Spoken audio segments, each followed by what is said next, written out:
Hello everyone. मैं गौरव देव Bharat GS academy में आप सभी का स्वागत करता हूं। सबसे पहले सभी को राधे राधे, जय सिया राम। तो फ्रेंड्स, आज हम लोग देखेंगे भूगोल चैप्टर से मोस्ट इम्पोर्टेंट 15 क्वेश्चन जो आगामी सभी एग्जाम के लिए महत्वपूर्ण साबित होने वाला है। ठीक है,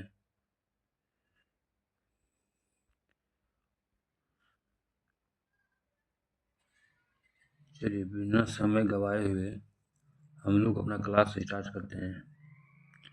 और हाँ, क्लास अगर सही लगे तो लाइक एंड सब्सक्राइब करना ना भूलें।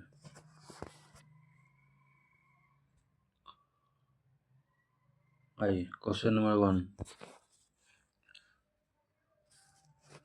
अस्तित्वमान द्रव एवं ऊर्जा के सम्मिलित रूप को क्या कहते हैं? अस्तित्वमान द्रव एवं ऊर्जा के सम्मिलित रूप को क्या कहते हैं? तो आंसर बी हो जाएगा। ठीक है, ब्रह्मांड कहते हैं। क्वेश्चन नंबर नेक्स्ट क्वेश्चन है ये, ब्रह्मांड की उत्पत्ति से संबंधित सर्वाधिक मान्य सिद्धांत कौन सा है? ब्रह्मांड की उत्पत्ति से संबंधित सर्वाधिक मान्य सिद्धांत कौन सा है? क्या हो जाएगा? सी नंबर, महाविस्फोटक सिद्धांत। नेक्स्ट है ये, महाविस्फोटक सिद्धांत थ्योरी का प्रतिपादन किसने किया था? महाविस्फोटक सिद्धांत थ्योरी का प्रतिपादन किसने किया था?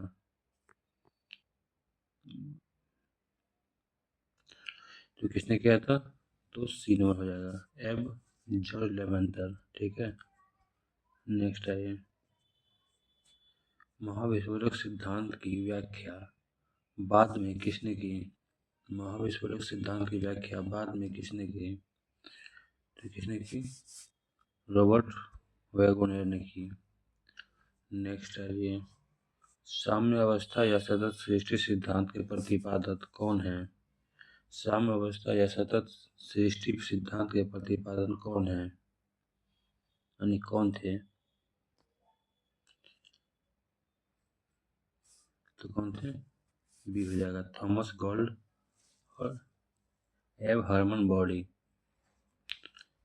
ठीक, आज ये 6 नंबर नेक्स्ट क्वेश्चन का,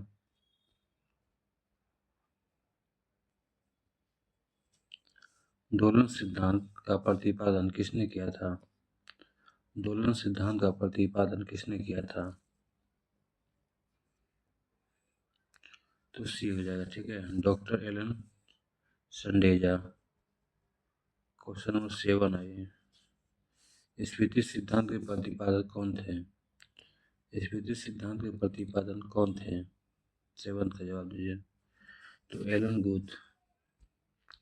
नेक्स्ट है ये, महाविस्फोटक की घटना आज से लगभग कितने वर्ष पहले हुई? महाविस्फोटक की घटना आज से लगभग कितने वर्ष पहले हुई थी?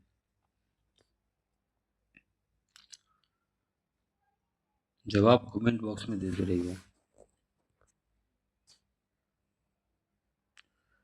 तो हुई थी सी नंबर जाएगा, 13.7 अरब वर्ष। नेक्स्ट है, सौरमंडल का निर्माण आज से लगभग कितने वर्ष पूर्व हुआ? सौरमंडल का निर्माण आज से लगभग कितने वर्ष पूर्व हुआ? तो बी हो जाएगा, 4.6 अरब वर्ष पूर्व। नेक्स्ट, ब्रह्मांड के निरंतर विस्तार के साक्ष्य के रूप में किसका अवलोकन किया जाता है? ब्रह्मांड के निरंतर विस्तार के साक्ष्य के रूप में किसका अवलोकन किया जाता है? 10th का, किसका किया जाता है? ए नंबर, रेडशिफ्ट का। ठीक है, नेक्स्ट है ये, नासा ने किस वर्ष मैप नामक अनुसंधान बनाया था, यानी कि माइक्रोवेव एनिसोट्रॉपी प्रोब कब बनाया था? आइए,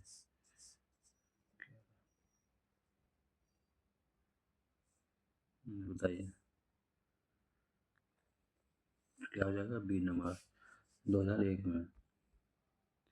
नेक्स्ट है ये, ब्रह्मांड की आयु 13.7 अरब वर्ष निर्धारित करने की घोषणा नासा ने कब की थी? ब्रह्मांड की आयु 13.7 अरब वर्ष निर्धारित करने की घोषणा नासा ने कब की थी?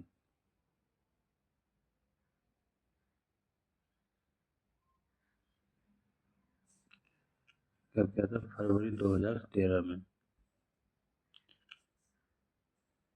डब्ल्यू मैप उपग्रह पूरा नाम किसके सम्मान में रखा गया है? डब्ल्यू मैप उपग्रह पूरा नाम किसके सम्मान में रखा गया है? तो किसे सी हो जाएगा, डेविड विल्सन। ठीक है, नेक्स्ट आइए। भूवैज्ञानिक समय के सबसे बड़े खंड को क्या कहते हैं? भूवैज्ञानिक समय के सबसे बड़े खंड को क्या कहते हैं? तो क्या कहते हैं उसको? इयोन कहते हैं। इयोन को किन उपखंडों में विभाजित किया जाता है? इयोन को किन उपखंडों में विभाजित किया जाता है? तो महाकल्प, कल्प और युग। ठीक है, सभी में किया जाता है। नेक्स्ट आइए। ब्रह्मांड के निरंतर विस्तार के साथ जुटाने में किस वैज्ञानिक का योगदान उल्लेखनीय है? ब्रह्मांड के निरंतर विस्तार के साक्ष्य जुटाने में किस वैज्ञानिक का योगदान उल्लेखनीय है? क्या हो जाएगा? ये नंबर, एडविन हम्बल। नेक्स्ट आइए। ग्रीन किसने किस वर्ष लॉर्ड्स हैड्रन कोलाइजर LHC का प्रयोग सफलतापूर्वक किया था? क्या हो जाएगा? बी नंबर, 2010 में।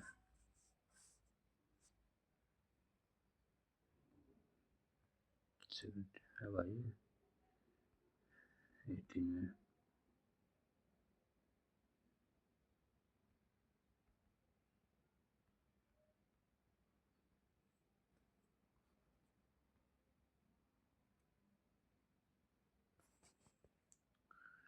किस कण को गॉड पार्टिकल के नाम से जाना जाता है? किस कण को गॉड पार्टिकल के नाम से जाना जाता है? तो सी, हिग बोसॉन। नेक्स्ट है, हिग बोसॉन की खोज में सफलता कब हासिल हुई थी? हिग बोसॉन की खोज में सफलता कब हासिल हुई थी? तो सी नंबर हो जाएगा। ठीक है, जुलाई 2012 में। नेक्स्ट आइए। बोसॉन थ्योरी किस भारतीय वैज्ञानिक के नाम पर आधारित है? बोसॉन थ्योरी किस भारतीय वैज्ञानिक के नाम पर आधारित है? तो बी हो जाएगा। ठीक है, सत्येंद्र नाथ बोस। नेक्स्ट। ब्रह्मांड का व्यास लगभग कितना है? ब्रह्मांड का व्यास लगभग कितना है? तो आंसर सी हो जाएगा, 10⁸ प्रकाश वर्ष, 22। ब्रह्मांड में अनुमानित कितनी मंदाकिनियां हैं? ब्रह्मांड में अनुमानित कितनी मंदाकिनियां हैं? 22। कितना है? 100 अरब। 23। प्रत्येक मंदाकिनी में अनुमानित कितने तारे होते हैं? प्रत्येक मंदाकिनी में अनुमानित कितने तारे होते हैं?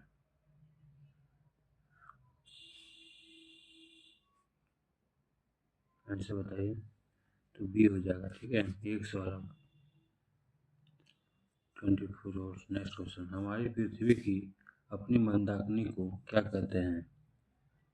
हमारी पृथ्वी की अपनी मंदाकिनी को क्या कहते हैं? 24। इसे दुग्ध मेखला कहते हैं। ठीक है,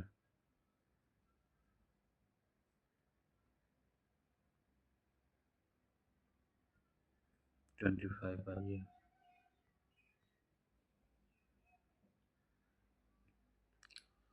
मंदाकिनी को सबसे पहले किसने देखा था?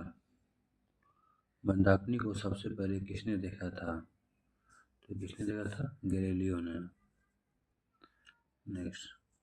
आकाशगंगा मिल्की वे के कितना प्रतिशत भाग सर्पिला है?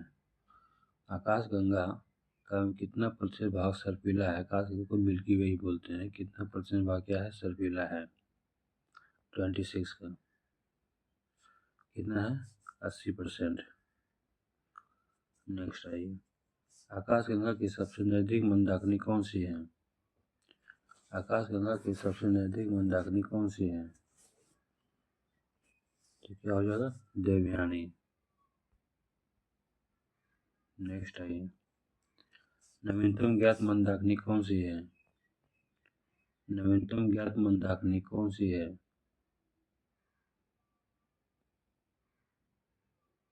तो क्या हो जाएगा? ड्वार्फ मंदाकिनी। आइए 29 निहारिका से पुष्प लिखा हुआ। किसे ब्रह्मांडीय नर्सरी कहा जाता है जहाँ तारे का जन्म होता है? बताइए, किसे ब्रह्मांडीय नर्सरी कहा जाता है जहाँ तारे का जन्म होता है? तो बी, ठीक है, निहारिका, जिसको नेबुला भी बोलते हैं। किसी भी तारे का जन्म पूछेगा निहारिका बोल दो, या उसको अलग से निहारिका ना देके नेबुला भी बोल देगा, तो फंसना नहीं है, ठीक है। आइए, निहारिका के अंदर मुख्य रूप से कौन सी गैसें पाई जाती हैं? निहारिका के अंदर यानी कि नेबुला के अंदर मुख्य रूप से कौन सी गैस पाई जाती है? तो ऑप्शन बी हो जाएगा, हाइड्रोजन और हीलियम, ठीक है। जीवन आइए,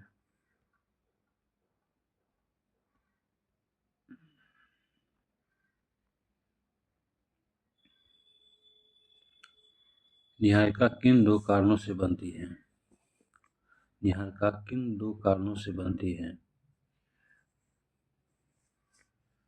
एक हो जाएगा ब्रह्मांड की उत्पत्ति और सुपरनोवा विस्फोट, यानी कि ये भी दोनों। आइए नेक्स्ट, तारों का जन्म निहारिका के किस हिस्से में नहीं होता है? तारों का जन्म निहारिका के किस हिस्से में नहीं होता है? तो क्या हो जाएगा? सी नंबर हो जाएगा, न्यूटन तारे और श्याम वीवर। 33 आ जाइए, सुपरनोवा से उत्सर्जित पदार्थ से बनी निहारिका के उदाहरण कौन से हैं? सुपरनोवा से उत्सर्जित पदार्थ से बनी निहारिका के उदाहरण कौन से हैं? 33 का तो क्या हो जाएगा? ए नंबर, वेल और कर्क। 34 आ जाइए, रंग बिरंगी और सबसे सुंदर निहारिका कौन सी होती है? रंग बिरंगी और सबसे सुंदर निहारिका कौन सी होती है? 34, तो क्या हो जाएगा? उत्सर्जन निहारिका है। 35, उत्सर्जन निहारिका का एक प्रमुख उदाहरण क्या है? उत्सर्जन निहारिका का एक प्रमुख उदाहरण क्या है? तो क्या हो जाएगा? बी नंबर, चील व झील। 36, कौन सी निहारिका तारों के प्रकाश को परावर्तित करती है? कौन सी निहारिका तारों के प्रकाश को परावर्तित करती है? तो ऑप्शन ए, परावर्तन निहारिका है, ठीक है। 37, परावर्तन निहारिकाओं का उदाहरण कौन सा है? परावर्तन निहारिका का उदाहरण कौन सा है? तो बी हो जाएगा, प्लेलिस निहारिका। ये क्या है? क्वेश्चन ऐसे भी दे देगा, प्लेलिस निहारिका किसका उदाहरण है? तो परावर्तन निहारिका का, ठीक है। आयोग कुछ भी पूछ सकता है, इसलिए फंसना नहीं है, क्वेश्चन को उसी हिसाब से बनाया जा रहा है, ठीक है। 38 आ जाइए, इस प्रकार की निहारिका प्रकाश को रोक देती है जिससे आकाश गंगा में दूर तक नहीं देखा जा सकता। किस प्रकार की निहारिका आकाश को रोक देती है जिससे आकाश गंगा में दूर तक नहीं देखा जा सकता है? क्वेश्चन को पोज करके भी आप लोग आंसर लगा सकते हैं, ठीक है। और कमेंट में अपना आंसर जरूर देखें ताकि आप लोग का भी रिवाइजिंग होते रहे। ये लुसेंट का ही ब्रह्मांड का है और रिवाइजिंग क्लास चल रहा है, ठीक है, ब्रह्मांड चैप्टर से। किस प्रकार की निहारिका प्रकाश को रोक देती है जिससे आकाशगंगा में दूर तक नहीं देखा जा सकता? 38, तो ये हो जाएगा बी, श्याम निहारिका, ठीक है, डार्क नेबुला। 39। ग्रहीय न्यायिका का निर्माण कब होता है? ग्रहीय न्यायिका का निर्माण कब होता है? जब तारा लाल दानों में बदलता है। ठीक है, आइए नेक्स्ट क्वेश्चन। ग्रहीय न्यायिका का आकार सामान्यतः कैसा होता है? ग्रहीय न्यायिका का आकार सामान्यतः कैसा होता है? कैसा होता है? ये गोल होता है। 41। हमारी आकाशगंगा के सबसे शीतल और चमकीले तारों का समूह क्या है? हमारी आकाशगंगा के सबसे शीतल और चमकीले तारों का समूह क्या है? तो क्या है? Orion nebula. आइए, नीहारिका में तारों का निर्माण किन बादलों से होता है? नीहारिका में तारों का जो निर्माण है किन बादलों से होता है? तो ये धूल और गैस के बादल। Option B. ब्रह्मांड के रहस्यों को जानने के लिए LHC सुरंग की गहराई कितनी है? ब्रह्मांड के रहस्यों को जानने के लिए LHC सुरंग की गहराई कितनी है? तो 50 से लेकर 175 मीटर। आइए 43 हो गया था, अब हम लोग 44 देखेंगे। LHC सुरंग की कुल लंबाई कितनी है? LHC सुरंग की कुल लंबाई कितनी है? तो 27.36 किलोमीटर। ठीक है, नेक्स्ट आइए। ब्रिटिश वैज्ञानिक हिंग्स ने किस वर्ष परमाणुक अवधारणा पेश की थी? ब्रिटिश वैज्ञानिक हिंग्स ने किस वर्ष परमाणुक अवधारणा पेश की थी? क्या हो जाएगा? तो 1964। 46। नेक्स्ट, ब्रह्मांड के निरंतर विस्तार के लिए रेडशिफ्ट के अलावा और किसे साक्ष्य माना जाता है? ब्रह्मांड के निरंतर विस्तार के लिए रेडशिफ्ट के अलावा और किसे साक्ष्य माना जाता है? 46। तो सी हो जाएगा आंसर। ठीक है, सूक्ष्म तरंगों की उपस्थिति और सुपरनोवा विस्फोट दोनों है। ठीक है। 47।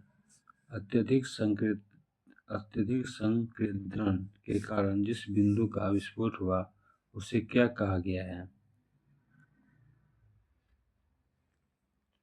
तो ऑप्शन सी। ठीक है, महाविस्फोटक या बिग बैंग। 48। तारों के मृत अवशेष जो नीहारिका में पाए जा सकते हैं। तारों के मृत अवशेष जो नीहारिका में पाए जा सकते हैं, जवाब दीजिए। तो न्यूटन तारे और श्याम वीवर। Second last. नक्षत्रों और तारों के बीच की विशाल खाली जगहों में क्या पाया जाता है? नक्षत्रों और तारों के बीच की विशाल खाली जगहों में क्या पाया जाता है? तो नीहारिका पाया जाता है। ठीक है, आइए लास्ट क्वेश्चन। ब्रह्मांड विज्ञान को समझने हेतु गॉड पार्टिकल की खोज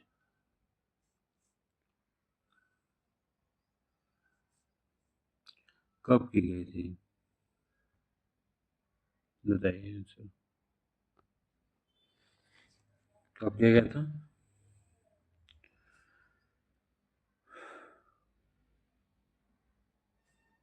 क्वेश्चन क्या था यार? हाँ, ब्रह्मांड की विज्ञान को समझने हेतु गॉड पार्टिकल की खोज कहाँ की गई? तो कहाँ की गई? सीवन सर। तो दोस्तों, ये सेशन आपको कैसा लगा?